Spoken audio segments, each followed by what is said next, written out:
Shalom, brothers and sisters.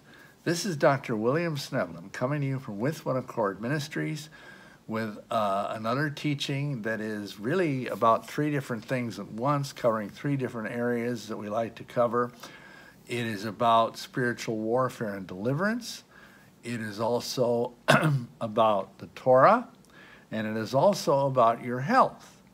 And so, you know, people, let me say this right up front. People tend not to think of the Bible as being a health book. I mean, you know, and I understand that, but it actually is, because obviously the Almighty cares about our physical health, our physical well-being, because He gave us these bodies to exist and to go through life, and hopefully we would get saved and they would become a temple of the Ruach HaKodesh, the set-apart spirit. And, you know, so He wants us to take good care of them, because otherwise we're not going to live as long as He would like, and we are all supposed to be doing things on this earth for the kingdom.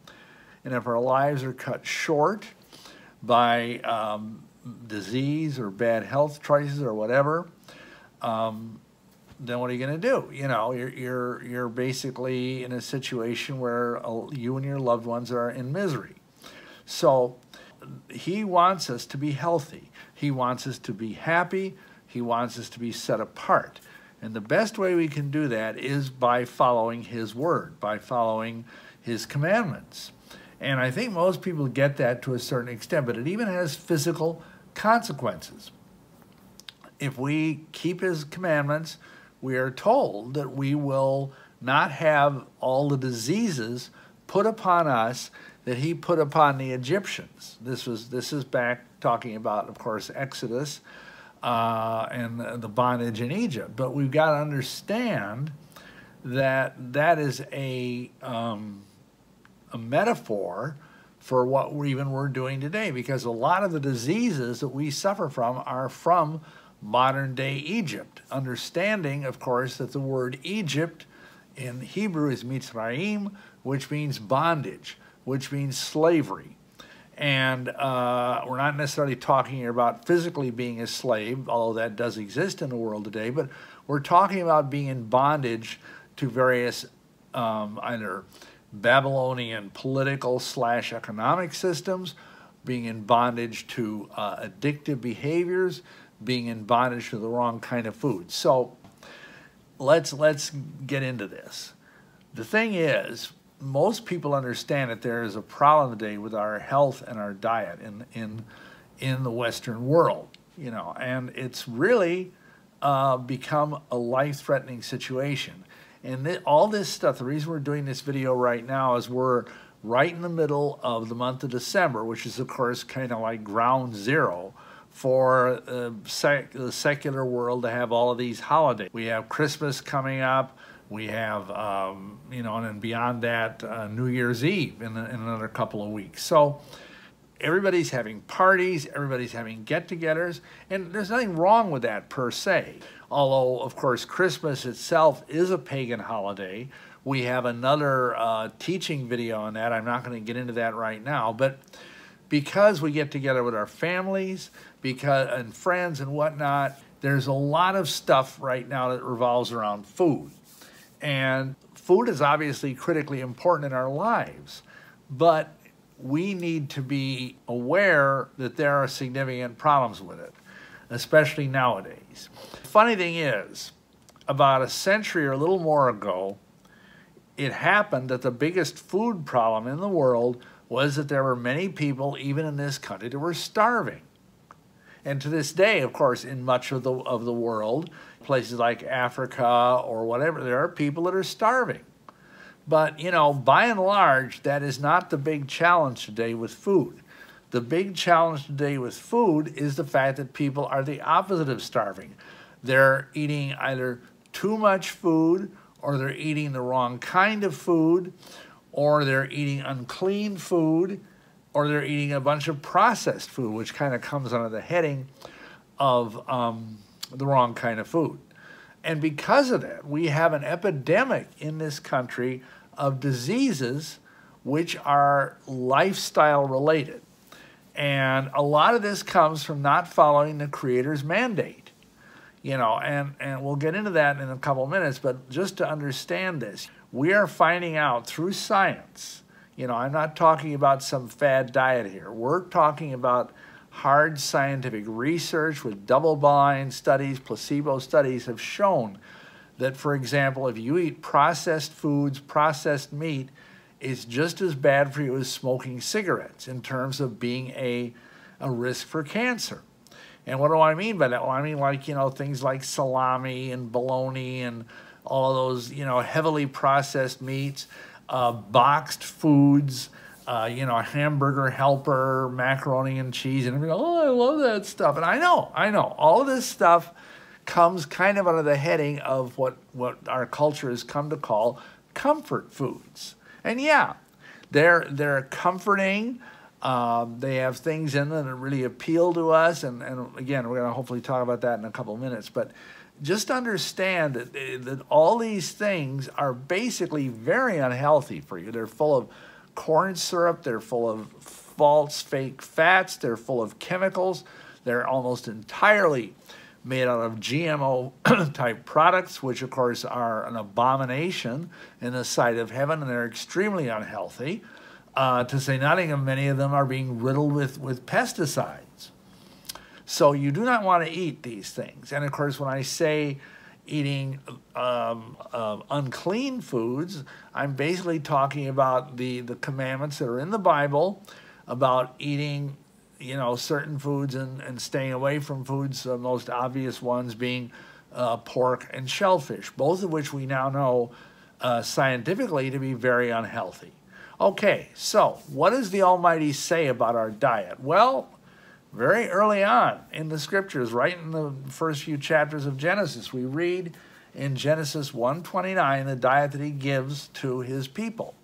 And it's this, it says, and Elohim said, "Behold, I have given you every herb-bearing seed which is upon the face of all the earth, and every tree in the which is the fruit of a tree yielding seed, and it shall be, it's for you, to you it shall be for meat."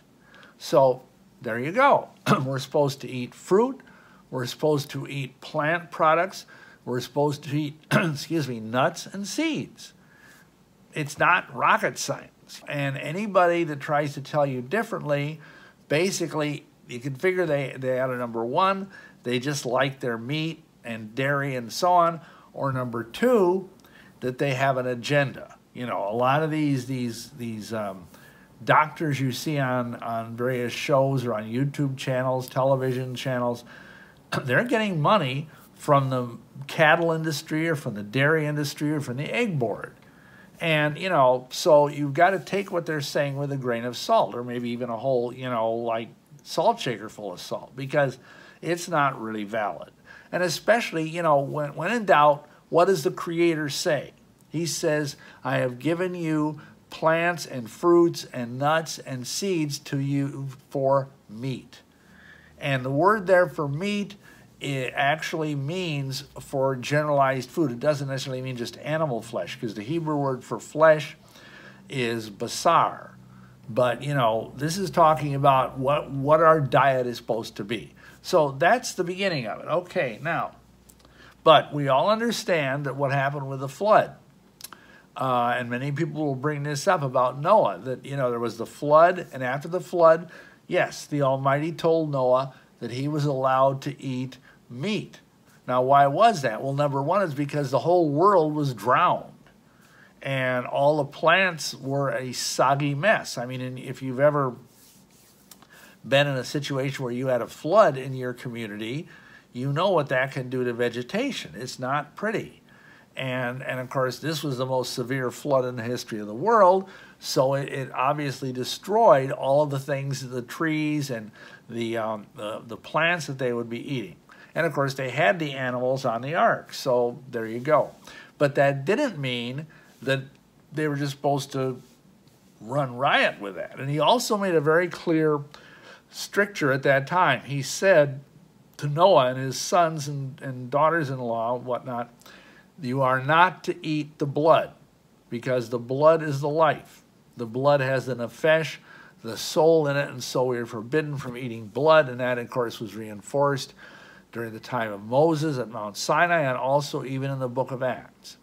So that is why we were given the permission, the leniency, to eat meat. But it doesn't mean that it's like the optimal diet for us. It's something that you can do, you know, especially if you're in a situation like many of our ancestors were, or if they lived in a northern climate where basically there's nothing to eat if you're just eating plants, unless you've got stuff stored away, so they had to hunt. But, you know, let's be honest, folks. Really, hardly anybody nowadays that's listening to this video has to go out and kill a deer or whatever in order to have food. We can go to the grocery store, we can go to the farmers markets, whatever, and get all kinds of wonderful, nutritious foods that don't involve killing animals. And, you know, whether they're you know, plants, or whether they're, you know, you can get a lot of protein in things from beans and so on. But we're not going to get in too much into that because there's a lot of more important stuff we want to talk about. So here's the thing. The fact of the matter is that talking about unclean foods for a minute, I mentioned that briefly, the idea of foods that are kosher. The actual Hebrew word is kashrut. It is basically we are to stay away from pork and from shellfish, any seafood type animal that, or whatever you want to call them, that does not have scales. So in other words, you're not supposed to eat catfish or shrimp or lobster or crab, because all of those things are unhealthy. They're bottom feeders.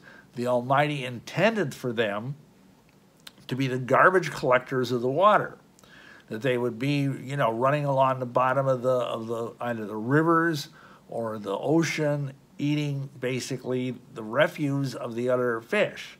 So you don't want to eat that stuff. It's really high in toxins, and it's really high in cholesterol, which now we understand is a major cause of like heart disease. So stay away from those things. Okay, anyway, so it might surprise you to know that these foods that I just mentioned, the pork and the shellfish, etc., are called abominable in the Bible. In Leviticus chapter 11 through 13, they are called abominations. And that's a pretty strong word. So people say, well, I don't really think that, you know, the Almighty cares what I eat. Well, obviously he does, because understand this. The very same word that is translated in the King James Bible, abominations, is the same word that a few chapters later in the same book is used to describe homosexuality and bestiality. And, you know, so obviously, and most believers understand those things are deeply sinful. But here's the same pastor who will get up in the pulpit and thunder against, you know, homosexuals and all of that, which is fine. He'll turn around, and after church, he'll go out and he'll eat baked ham and think nothing of it, or have shrimp cocktail or whatever. Because, again, my people are destroyed for lack of knowledge. And what does the rest of that verse say? It says, because thou hast forgotten my Torah, my law, I will forget thy children. And that's the Almighty speaking. He's saying, if you forget to keep my law, I will forget your precious children. Now, obviously, literally, he can't forget things because the Almighty can't forget anything. But what it means is he will not be able to protect you or your families as well if you insist on eating this trash, because that's what it is. It's trash. I mean, pigs basically eat garbage, and I already talked about the seafood. So the point is, the Almighty knows what he's doing. He made your body. He knows what's good for it. Genesis 1:29 and Leviticus 11. You know what to eat and what not to eat.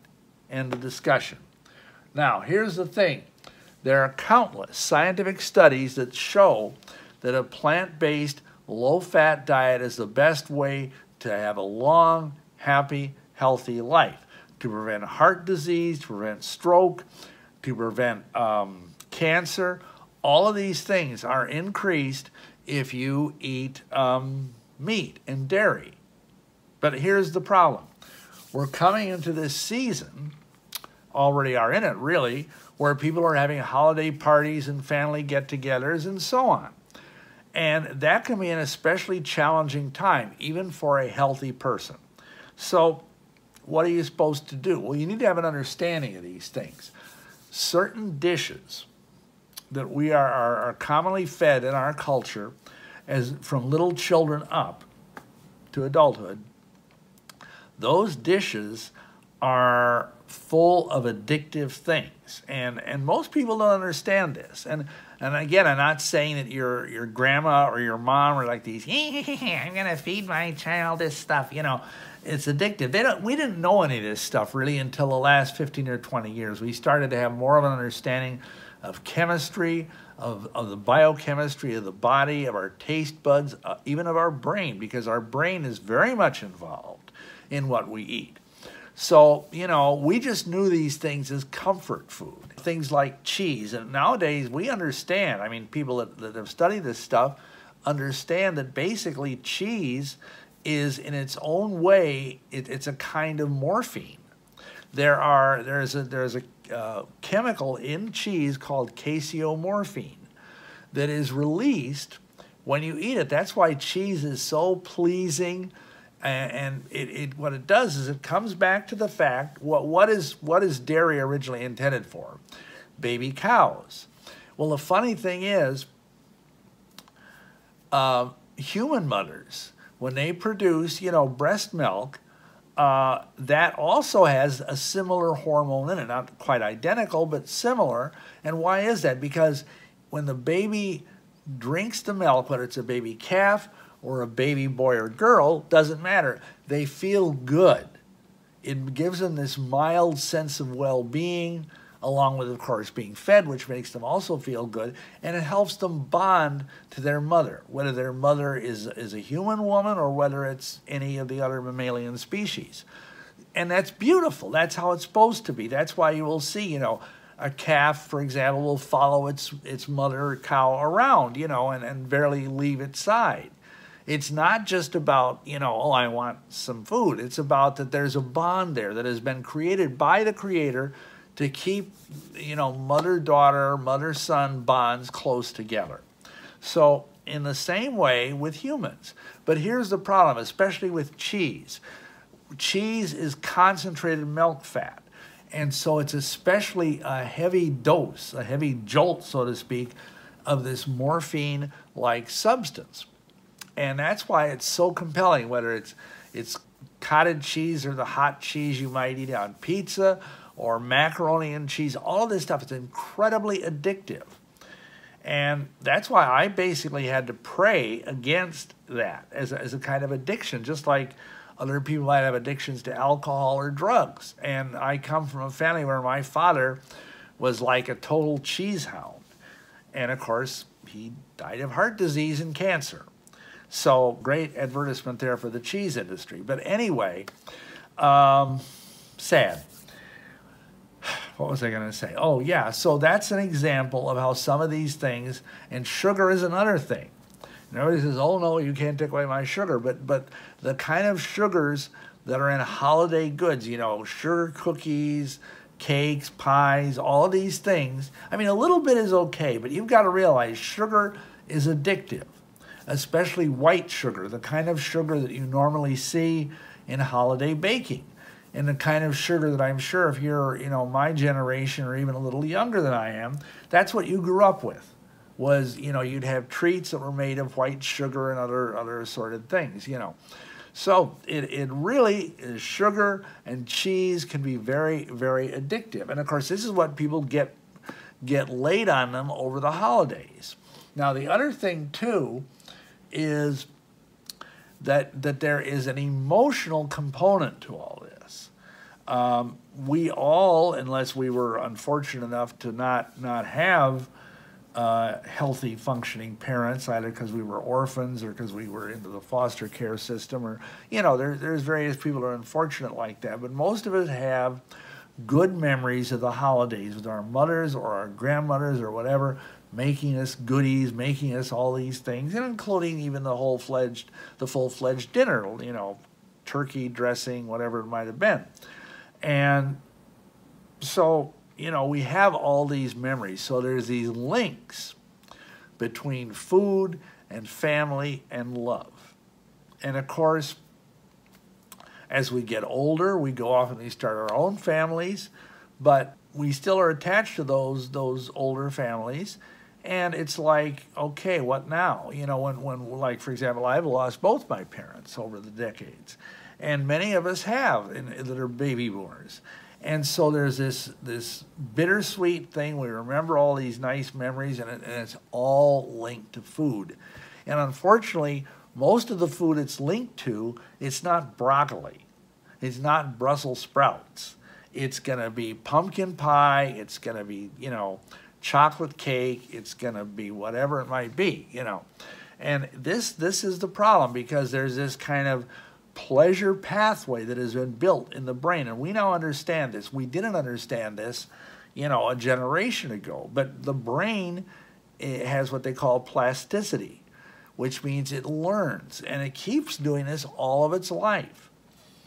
And so when you have a pattern of behavior, like, okay, whenever you feel sad or lonely or whatever it might be, you have a go-to thing. Like, you know, there's this running joke that when women especially feel sad, they get a big tub of ice cream and rah, like that, you know. And that's probably some truth in that, but I think a lot of men do that too. It's not just a woman thing. And because ice cream has this morphine-like substance in it, plus it's full of sugar. And it's full of fat, and fat also makes you feel good. And again, a little fat is fine. But the Bible even, I did a whole other video teaching on this, but the Bible even says that we're not supposed to eat fat. So be aware of that. You know, I don't want to get into that right now, but I want you to understand that you don't want to overdo fat, you don't want to overdo sugar, and the trouble with these things is that once you start eating them, it's hard to stop because they're addictive. That's just like with an alcoholic. They'll say, well, you take the first drink, and then the second drink drinks the first drink, and then the third drink drinks the man or the woman. In the same way, whether it's ice cream or cookies or cheesy stuff, all of these things, it's hard to stop. I mean, I can remember I used to sit down with a big thing like this big of cottage cheese, like you can buy at the store, and I'd eat that whole thing in one sitting. And that's horrible for your arteries. I mean, it's really bad. And many people do this in one way or another. I happen to be more of a, I like salty stuff more than I like sweet stuff, but that's just because of how I was raised. Anyhow, the thing is, you do not want to get into these or let these habits rise up and drag you down any more than the addict to drugs or to alcohol can be drawn back down. So sometimes it's necessary to understand it. There are spiritual components to these things, especially as we move into the holidays, because the holidays have all these memories, most of them nice, maybe for some of us not so nice, but we somehow want to go back to that, and we have a thing in our mind that, okay, if I can get back to those foods, that somehow they will reawaken these wonderful feelings. And they might, but it's all transient. It will not last, just like no physical pleasure will last. You might sit down at a dinner for Christmas or New Year's or whatever and just totally pig out, hopefully not on pig, but whatever, and at the end you're like, ugh, you know, you're probably going what they call a food coma. And basically all you can do is sit around kind of with this glazed look on your eye and watch football all afternoon. And so it isn't good. It really isn't. You need to be moderate in what you do. And you need to understand that there is a spiritual bondage, a component to this thing, because some people have a unrighteous soul tie to food because of the fact that they have these associations. And let me talk for a minute especially about people that are lonely or that have bad history. By that I mean maybe they're survivors of abuse. Maybe they were sexually abused. Maybe they're physically abused. Maybe they come from a broken home. Now, here's the thing with these people. Most of these, when they were children, the only thing that would give them comfort was food. Food was their only friend. And especially, okay, with survivors of abuse, a lot of women especially, subconsciously, they would eat and eat and eat because they thought if they could get heavy, if they became obese, they would not be an attractive target, so to speak, for predatory men. It would be like they were insulating themselves against pain with layers of adipose tissue, of fat. And this is very common, unfortunately, among people. And if you are a survivor of abuse, you tend to be overweight. And because food is your only friend. And if you're sitting there on you know, the holiday week or whatever, and you're watching all these, you know, Christmas movies and whatnot and feeling all sad and lonely because you don't have a family. You don't have a wife, you don't have a husband, you don't have children. And this is a difficult time of year for people that are in that particular thing. The only thing they really got is food. So they go out and they get all these comfort foods and eat them. And of course, it just makes them more and more unhealthy because, like any drug, you eat these things, you get a buzz from the sugar or you get a buzz from the fat or the cheese, and then it wears off. And then you're back, and you're feeling bad again. It's not a solution. You need to learn how to feel the love of the Father in your heart. And we've got some other videos on that, but what I want to address briefly is this whole thing of unrighteous soul ties, because sometimes we are so bonded to this food, we've created pleasure pathways in our brain that are every bit as powerful as the kind of things we feel with our sexuality.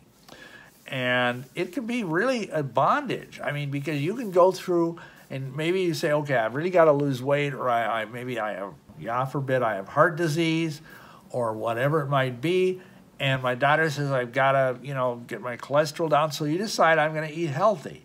I'm going to restrict or maybe eliminate animal products from my diet. No meat, no fish, no dairy, no eggs.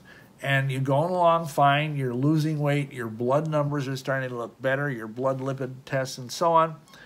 But then you come to this season, and it's like, it's so easy to feel the siren call of these foods pulling you back in because it's emotionally a challenging time, it's a spiritually challenging time, and for some of us it can even be physically challenging. Because, you know, the winter time, if you live up in the northern hemisphere, you know, it's cold, it's dark, the days are short, and it just kind of, you know, it's harder to feel up and to keep your spirits up if you live in that sort of a situation, especially if you're alone. So what you need to do, and we recommend this, and we did a whole newsletter over a year ago about this, but I just felt like I wanted to put this into video format because some people would rather watch a video teaching like this than read a whatever page newsletter. It's on our website, though. It's called Food Wars. It's under our prior issues of the Liberator if you want to get even more information about this. Yeah, I think it's from October of 2017. So anyhow, here's what we recommend. We recommend you sit down. If you think you have this kind of problem, this kind of addiction to food, sit down and figure out, okay, what are your big issues? What foods really, you know, do it for you? And it's going to be different for everybody. Everybody has their favorite food. Some people it might be cheese. Others it might be ice cream. Someone else it might be sugar cookies, whatever it is. And make a list. And then also be aware of one other thing. For many of us, especially here in America, we're kind of the melting pot, you know, all these different cultures, you know, and every one of them, whether you're from Italian background, whether you're from German or Irish or, you know, Latino, whatever it might be, they all have special ethnic foods that are associated with holidays. And there's a certain amount, and again, there's nothing wrong with this per se, of ethnic pride in the fact that, oh, we're Mexicans and we do whatever is done for the Navidad, for Christmas. And, you know, Germans have something else and Italians have something else. And that's fine. And even Jews, you know, Jewish people have foods that are associated with their cultural holidays, you know. And all that's fine as long as it doesn't get carried to excess. But the problem is, again, for almost all these cultures, these foods are not healthy. So you either need to pray for moderation or you need to break the cycle of addiction. And that's what this this prayer is about. We have on our website, under prayers for spiritual warfare and deliverance, it's like a sub-menu off our main site menu. We have the prayer to break unrighteous soul ties with food. You need to make a list, as I said, and you also need to identify, okay, is this food identified? Like maybe my grandma made, you know, like apple pie, or maybe, you know, my mother made, you know, cinnamon rolls, or whatever it is. You need to identify those things and come against them. And just like you have to break an unrighteous soul tie with a person that you had unrighteous sexual relations with, I mean, obviously this isn't sex, but yet really food is a profoundly pleasant thing because that's how the Creator made us. And of course, these big food industries have figured out devious chemical things they put into, if it's not organic food, this is what I'm talking about here, the processed foods are full of chemicals that kick up the flavor, that make these, they deliberately make the foods more addictive. Just like the tobacco industry put additives in cigarettes and such to make them more addictive. Even though they denied it, they did it. It came out later on in documents that were revealed by whistleblowers. They deliberately make foods, tobacco, etc., more addictive. Because why? It's the bottom line. They want to sell stuff. And it doesn't matter if people get lung cancer or heart disease or cancer, whatever it might be. They don't care. They want money. And I don't want to get off on a tirade about that, but that is the problem. So you need to pray this prayer and break any unrighteous soul ties in the name of Yahushua the Messiah over whatever foods there might be. And these prayers are pretty comprehensive, lengthy, and powerful. And of course, there are places in them where you can insert, okay, my particular food problem is, you know, donuts. Well, okay, fine. Put in that particular food item. And then renounce these things and ask the Ruach, the set-apart spirit, to take the sword of the Ruach and sever away from you any unrighteous soul ties between you and these foods that are keeping you from a fuller life and a fuller relationship with the Almighty. Because let's face it, if you are, here's an example. If you are so in bondage to bacon, because, you know, there's all these jokes, everybody loves bacon. And, you know, and I ate a ton of it back in when I was younger. And that's why I ended up with having, you know, colon cancer when I was 30. But it's a problem. And if that's your thing, and there are people who say, I can't give up my bacon, even for the sake of heaven. I can't give up my, you know, whatever it might be, you know, shrimp or lobster. I don't care what the Bible says. I'm eating bacon. And there are people like that are basically thumbing their nose at the Almighty, and that's a serious spiritual problem because rebellion is as a sin of witchcraft. And if you're rebelling against the Almighty's dietary rules, you know, you're going to get into trouble for that. And it may very well be that you're going to get smitten. I don't want to proclaim this over anybody, but people that eat like that, they have a much larger tendency to have cancer, to have heart disease, to have strokes, all of these things. And we don't even know the beginning of it. And people think, well, that's not going to be me. Well, how do you know that? And basically there is scientific evidence that says you can pretty much minimize like to 5% the chance of you dying of coronary artery disease if you simply stop eating animal products, stop eating fatty foods, and just eat a low-fat, plant-based diet. It's almost a sure thing. Even if you have hereditary, I mean, a lot of people have histories of heart disease in their families. That doesn't matter. You can lick it simply by changing your diet, because that's what the Father wants. He doesn't want us dropping dead of a coronary at the age of 60. He wants us to have long, healthy lives so we can be a blessing to our families, a blessing to our community, a blessing to our congregation. That's what he wants. He doesn't have these dietary rules because he's a big meanie. He has them because he knows what's good for us, and he knows how we can best thrive, be happy, and be set apart in this world. And that's what we want for you. So remember one other thing, the fact that, okay, these are all coping mechanisms. But what does Paul tell us about these childish things? He tells us in 1 Corinthians 13, I think it's verse 11, he says, when I was a child, I spake as a child, I understood as a child. I thought as a child. But when I became a man, I put away childish things. So, you know, you don't want to be relying on childish things when you're a soldier of the cross, when you're a mighty warrior in the kingdom. And pretty much that's what I have to say. I would just encourage you to go to our website, check out this prayer. If you think you have an issue with food, and honestly, folks, I think a lot of us do. I know I sure did, and many of us do.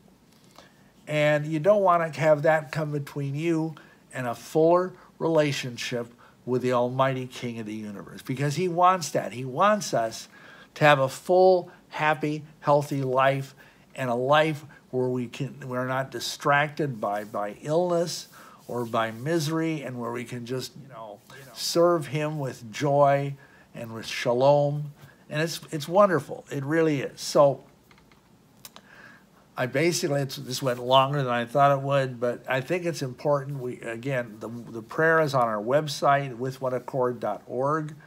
We thank you for watching. We thank you for praying for us. And we would ask you, if you think this is a valuable video, especially during this holiday season, please share it. If you're not subscribed, please subscribe. And I would also ask that you would, if you're worried, because I know we're getting censored by the powers that be up there in digital kingdom land. So hit the bell that's beside this video underneath it so that you get notifications when we come out with a new video. That makes it more likely you'll hear about these new videos, because we try to come out with a new one every 7 or 8 days. So thank you so much. Please pray for us. Also, please pray about supporting our ministry, because we are a faith-based ministry entirely. We haven't monetized these videos because we want to get the word out more than anything. So again, thank you. I hope you have a blessed holiday season and a blessed new secular year. And shalom, shalom.